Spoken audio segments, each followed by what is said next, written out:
Hi guys, welcome to Reality with Tea. Hold on one sec, let me get my tea. Okay. So today I'm back to Lipton. You know that's my favorite, my basic Lipton black tea.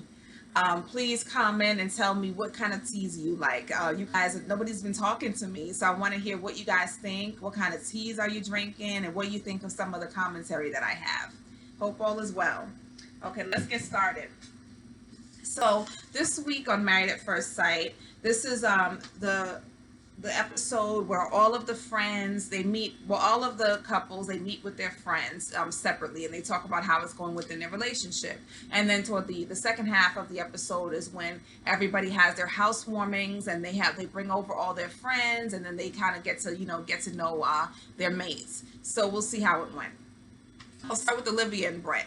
So, Olivia meets up with her friend and she starts out talking about the whole rating issue that happened with her and Brett. And also, she talked about the finances.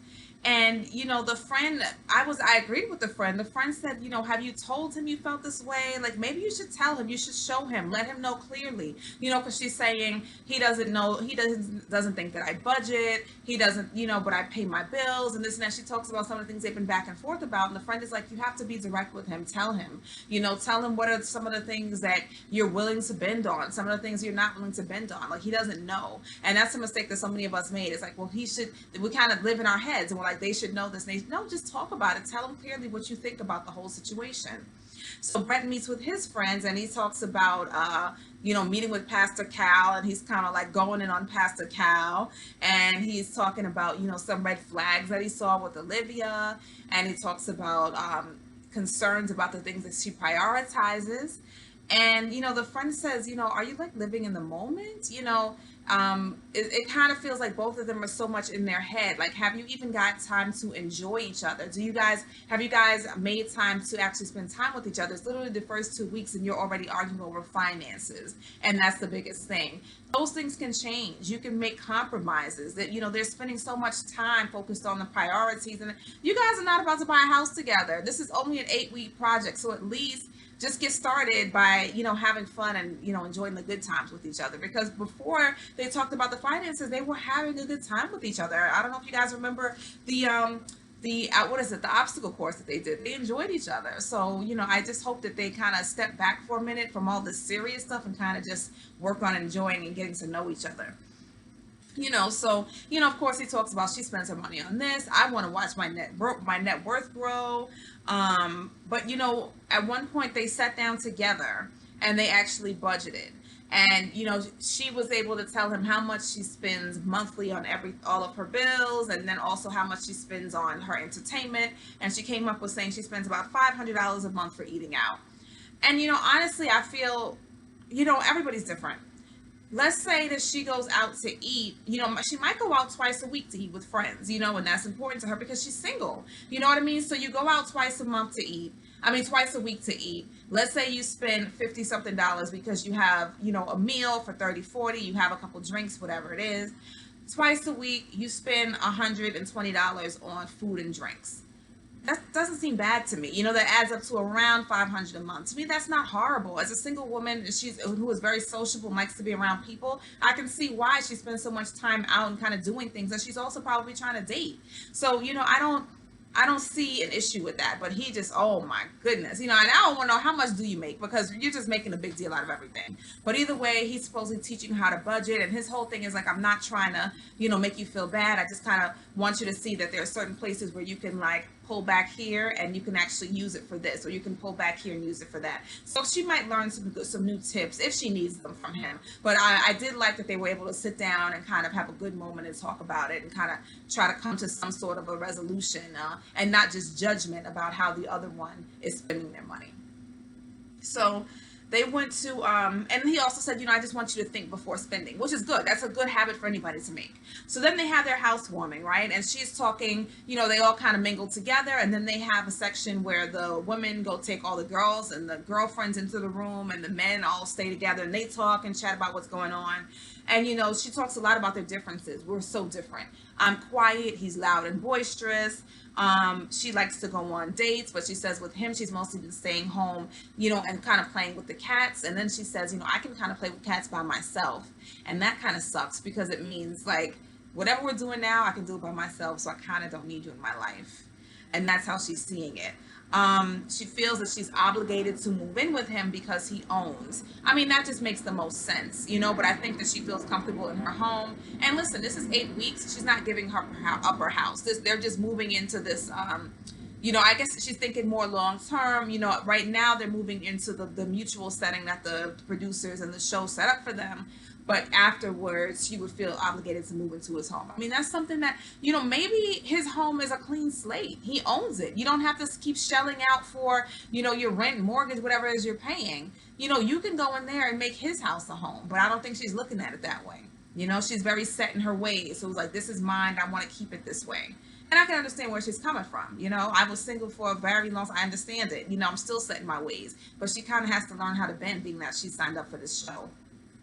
So, her friend told her, you don't have to make all these decisions right now, talking about moving and finances, this and that. You have time to figure out all these things. And she is also telling Olivia the same way that Brett's friend told him, live in the moment, enjoy it. You guys are they're harping on all these serious, huge decisions, and, just get to know each other first, because you guys still haven't found the happy. They still haven't been intimate. They still haven't, so just, enjoy yourselves. So we'll see if they're able to do that and get out of their own heads, right?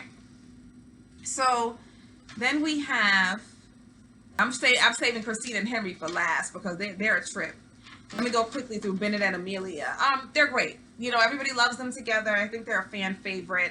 Bennett meets with his friend and he talks about possibly moving with her, because she put in for a residency and she doesn't know where it's going to take her around the United States. And so he says, he may leave with her. He has mixed feelings about it, but it's a thought that's in the air, and the friend is kind of like, well, I don't know how I feel about you just picking up and leaving. I'm going to miss you type of thing. But I guess it's something that he's considering. But he is excited about the relationship. Amelia meets with her friend. Everything is great. She's googly-eyed, the whole thing. They had their housewarming. And I guess they decided to, I like how they kind of just do their own thing. Instead of what the producers kind of set up for all the other couples was that at the housewarming, they would like pick from a series of games maybe, and most of the couples picked truth or dare or some kind of question and answer game. They kind of had a thing where their friends could paint and add different materials to a mural. And then they would put it up on their wall later, which I thought was cool and creative because they're both pretty cool and creative. And, they painted a mural. Her friend, she has a guy friend that's very close to her, and he just gushed and gushed and gushed on and on and on about Bennett. He's great. He's real. He's authentic. He's great for you. So, their relationship is really looking up. And honestly, even though Bennett kind of, he wears his dress to bed and everything, there's something kind of like masculine about him. It's something that's like, oh, okay, Bennett, he kind of takes charge. I like that. He's like, we have food to eat, you do this. I like that. Okay, maybe Miles could pick up a little bit of what Bennett has, just a little bit. So we'll see how they go, but I think that they're going to be fine. I think they're going to be great. Karen and Miles, since I'm talking about them, Karen and Miles, they start out there talking together, and he's kind of talking to her about he wants to know what she's thinking more. Communicate with me. Let me know what's going on. Like, I didn't know, he says, I didn't know until yesterday when we met with Pastor Cal that you actually were attracted to me. She says that is her, he says, I know you care, but, I don't know how you feel about me. And she says that's something that she needs to work on. That's her issue. She doesn't really verbalize how she's feeling. The way that Miles is like, oh, girl, you look good. She said that would never be her. It's hard for her to do those things. But he says that he needs words of affirmation. He needs some way of knowing you're into me. I'm not just doing this out of, just in vain. That I'm actually, there's a goal. We like each other and we're moving toward each other. So, she said that's her area of improvement. She says she knows she needs to step it up. And he knows that she's trying, but it's hard. And I understand her as well. Like, I think I identify with Karen, I think the most out of most of these couples, because, I really feel like she's in a situation where there is no initial attraction. She might still not be attracted to Miles, but he's so nice. So she's trying, and she's like, oh, she's trusting the experts. They found him, they gave him to me for a reason. Let me just wait and let some attraction build. And hopefully there's something there, because he is the type of guy I'm supposed to be with, and everything else is perfect, but I'm not attracted to him. So she's just kind of like holding back and being nice. I think that people have been going in on Cameron on the blogs and Instagram and everything, and they're so upset about her. She doesn't need to be on the show, blah blah blah. But you don't know how you're going to react when there's no initial chemistry with people. And also, she's not trying to be a mean person. She's just trying to come around to him. And she's not an affectionate person. She's not openly affectionate. She's not openly, like, loving, as far as verbally. So she has to, you kind of have to make yourself do that. You have to you have to teach yourself how to do that and be that way, even though he needs it. So it's hard to be that way if you're not really attracted to him. And I think that's the biggest thing. She's just not into him. But I think that attraction could grow, and I think that it is going to grow with them. So it's just going to take a longer time for them. But I think that she is coming around. So, he said, I've been patient. He said he wants a kiss. And then they kind of get to this thing where she's like, what? Because, and I'm telling you, I identify with her. He put her on the spot. And also, you want it to be authentic. You don't want to be, what I think turns her off is that when you're constantly asking, is this, can I kiss you? Can I hold your hand? Can I do it? It's not real. Like, why are you asking me? Like, let's just, like, be in the moment. The same way I think Deanna and Greg had that issue where he was like, oh, well, how do I, turn you on? How do I make you this? Da, da, da. And she's just kind of like, let it happen, and it happened after they all hung out with his friends. She's like, because it's authentic, it's real. Like, don't just, don't that is just exhausting, and it just makes it so corny and cheesy. Like, can I hold your kid? Like, no, just let it happen. And when it happens naturally, then we'll both be in the moment. I don't want to be in my head answering, yeah, now's a great time for you to hold my hand, and that would be affectionate. Like, no, that's whack. No.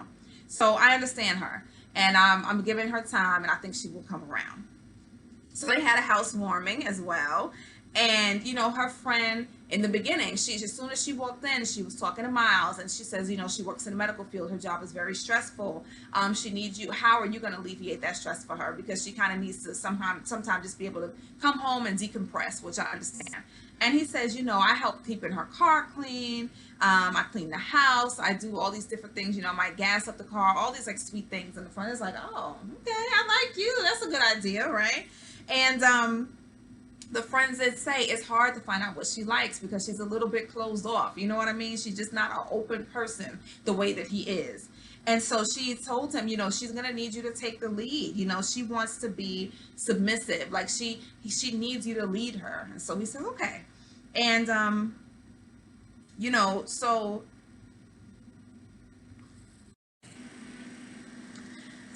at one point, I just have in my notes when Karen was talking about, she's a nurturer, and she kind of says, I don't need to be smothered with nurturing because then it takes away from me being able to nurture you, which is a need that I have.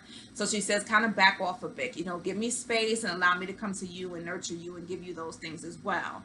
But she knows he's a good guy. Everybody in the housewarming, everybody there knows he's a great guy. His friends say he is the great guy. He is the one for you. You know what I mean? He's an amazing guy, and I do think he's an amazing guy. It's just a matter of it being authentic and her coming around to it.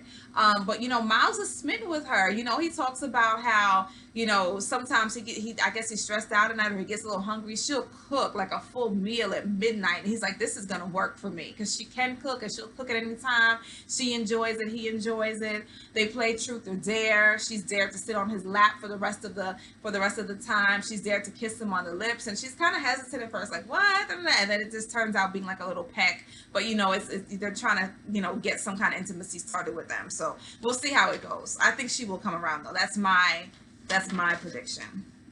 Then you have Woody and Amani. So they're the other fan favorite. They start out, they're making breakfast. He goes and brings her flowers, and they just both like really smitten with each other. They're fine. At their housewarming, they play Never Have I Ever, and you know, it's fun because it's like she says, if you win, then you get to give me a full body massage. She says, if I win, you send me to the spa, whatever it is. And I think that she ended up winning. And she's like, and you know, it seems like his friends really like her friends really like him. At one point, you know, when they separate, Woody tells his friends he feels like he's really falling for her, and his friends are a little shocked, like, dang, because you know Woody was a single guy that was running around town doing his thing. They're like, wow, you know, that's pretty awesome. And he talks about, yeah, we consummated the marriage, 96 hours. He counted at the first, like, who the heck knows it's 96 hours? But okay, whatever. Um, and then Woody's friend is telling Amani, you know, that single Woody is very different from the Woody that she's seeing now. But you know, she says you know, she talks about you know, just kind of being able to missing the old Woody in some ways, where she was able to just say, hey, let's go get a drink, you know, 9:30 at night or whatever. And I guess now it would be kind of inappropriate because he's married.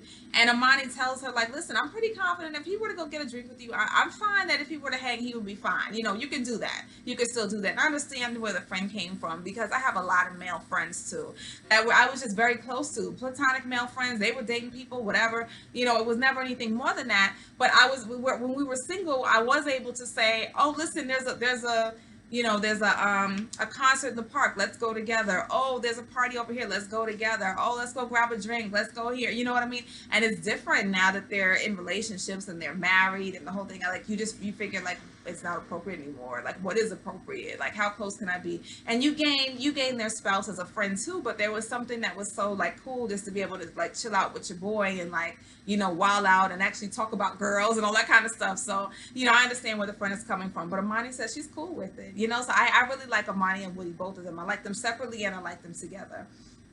But you know, so they're pretty straightforward. So that's it for them. Now, Christina and Henry. Okay, Christina and Henry, to me, they make for great television. Okay, I'm so into them because first of all, I'm like, okay, Chris, I'm trying to figure out Henry. I'm like, he is so socially awkward, but when you get him upset or you make him talk, he knows exactly what's going on and he is able to speak to it in context. So so we begin with them in a scene and they're kind of talking, and then you see her, you know, she gets kind of rude with production. So she's like, and scene, and you're like, okay, what just happened? And basically, I believe what they were doing was they were asking her maybe to ask, they kind of give prompter questions and were asking her to ask questions, and I guess also to set up some things as far as for the housewarming, something. There are three different scenes with them. But either way, you know, she's like, you know, I'm not going to play these stupid games. I guess for the housewoman, they were like giving her a list of games she could play. And she's like, I'm not going to play these stupid games. I'm not for, you know, and then she's like, well, does he have to do anything, type of a thing. And so she says she feels like everything is all on me. I have to, like, set these games up. I have to go buy the food. You know, she goes to get groceries. She does this and that. At what point does Henry have to, like, take the lead and do something? And so it's interesting that when she starts being rude to production, and sometimes Henry just ignores her and goes back into role and just kind of like does what they're asking him, which is to continue a conversation or whatever it is they're asking him to do. I hate that it is so set up. Like she says, you know, this is taking too long, and production's like, this has been a 15-minute conversation, you know? And so I guess it's just like, I know that they have to give us material, so they kind of set up, talk about this, ask him this whole thing, especially if there's nothing there. But it's like, I just wish it was more authentic. And I think that's what Christina's thinking also. Like, number one, he's not giving me anything. I have to take the lead on everything. And this is not authentic. You know what I mean? Like, we cannot get a conversation that is flowing, especially like when you see the scene of like 3 people standing next to you. I can't imagine how uncomfortable it is. So, you know, she says, you know, he needs to put efforts into the house. He needs to initiate questions, you know, talking about the emotions. She says she went for groceries, and he says, well, I thanked you for getting the groceries. And he said, I told you I would Venmo you the money. And it was like, no, you didn't. Da, da, da. And she said, there's no real appreciation. You might have said thank you, but it's also like, did you see what I put into it? Are you telling me thank you for getting the groceries? He's like, yeah, but you didn't say anything about the $70 Mexican meal I bought last week. You know what I mean? So they're kind of going back and forth about, you know, who did what and how much. And then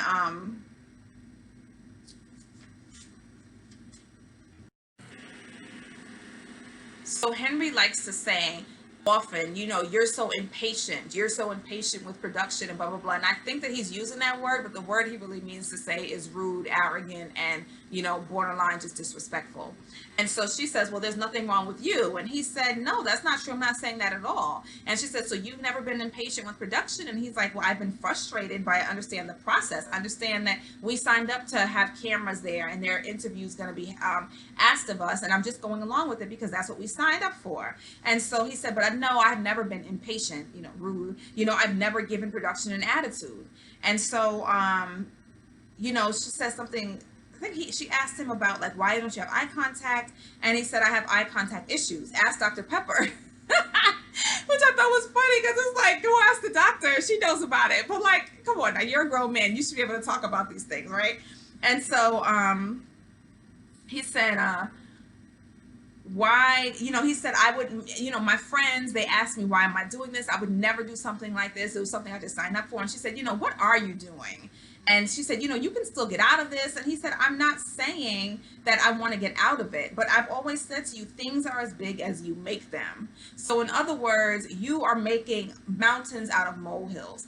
I think that's the expression. Like, these little things that you're arguing and getting upset and being rude about are not even big things. And I like his take on life because I feel the same way. Like, pick and choose your battles. These little things that everybody is, like, you know, going crazy over, do they really matter in the long run? Like, I'm that type of person. I don't care. I'm not that detail oriented. In some areas I'm very detail oriented, and in some areas I'm not. Like, this is a small thing. I'm not going to spend my energy, my time, my sweat, whatever it is, on this thing. Let me worry about the things that really matter, you know? And that, honestly, that's how I am at work and everything. People freak out about the smallest things, and I'm like, okay, that's no big deal. You know what I mean?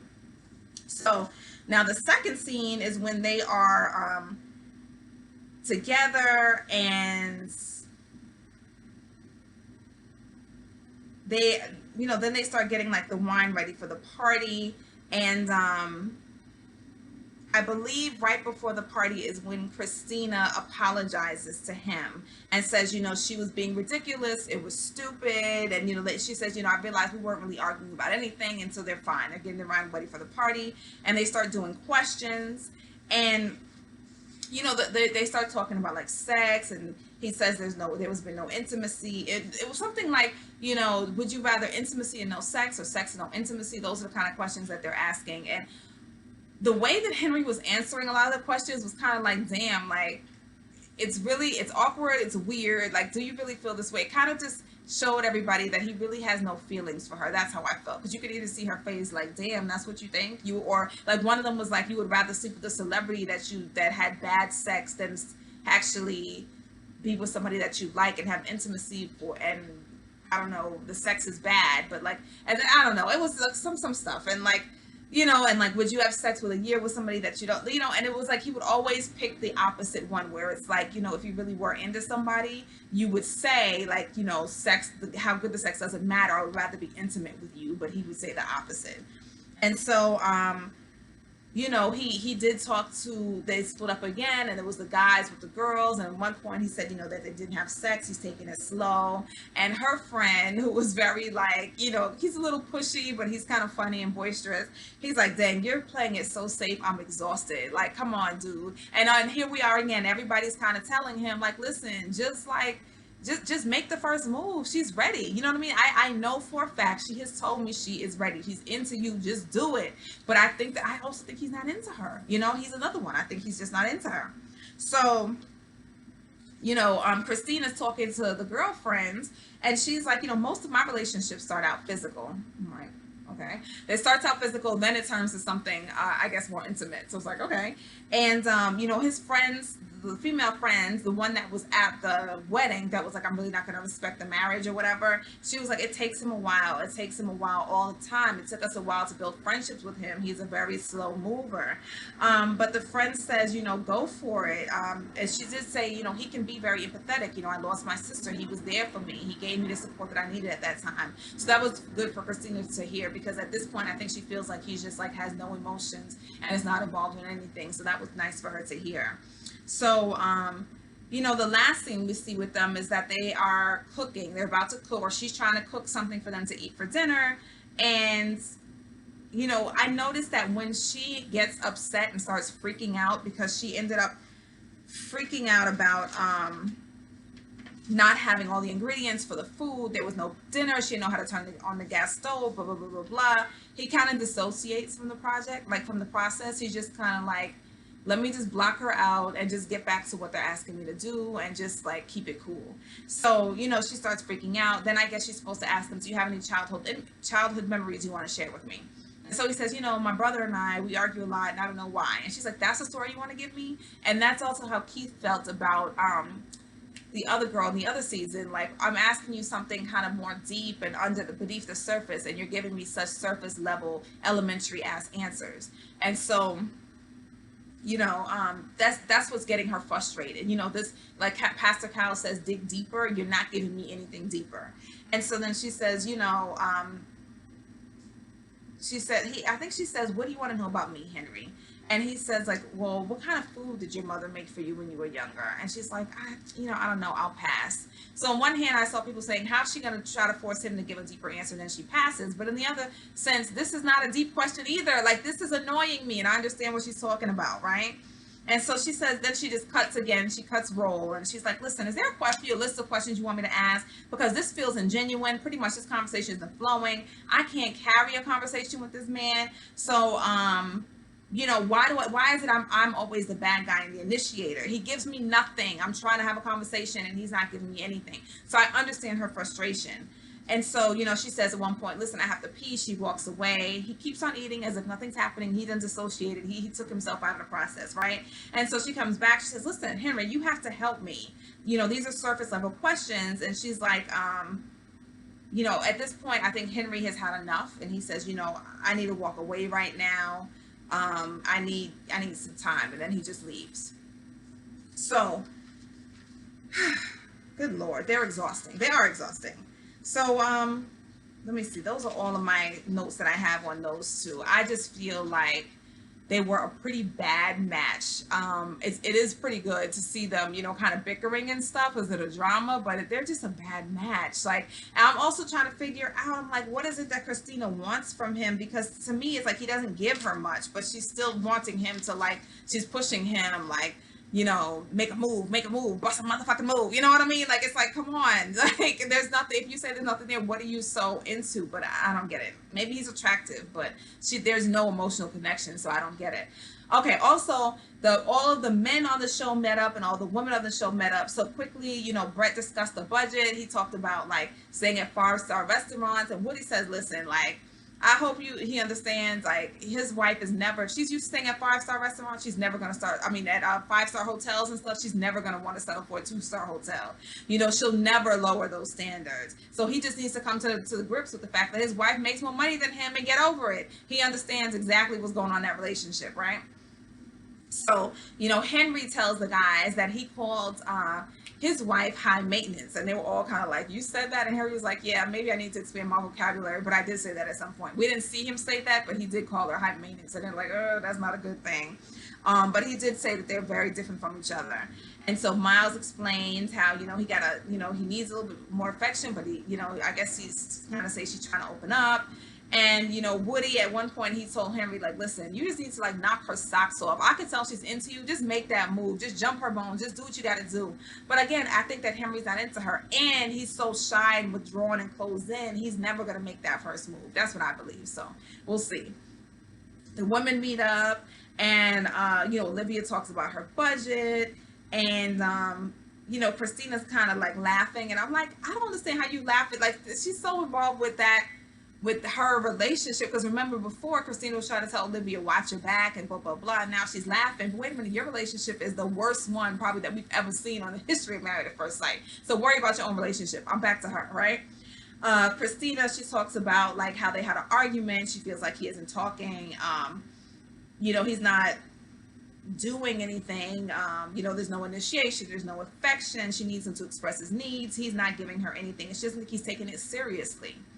And Karen and Amelia, they talk, and Karen tells Amelia that, they kissed last night. And so I think Amelia really wants to see them work out because she thinks Miles is great. She thinks Miles is completely smitten with Karen. So that was a little bit about what they talked about when they were in their little separate groups. Either way, I was a little all over the place. I'm a little shaken up. I'm not really organized, but, just leave me some comments. Tell me what you think. I will see you next week for Married at First Sight review. Thank you for joining Reality with T.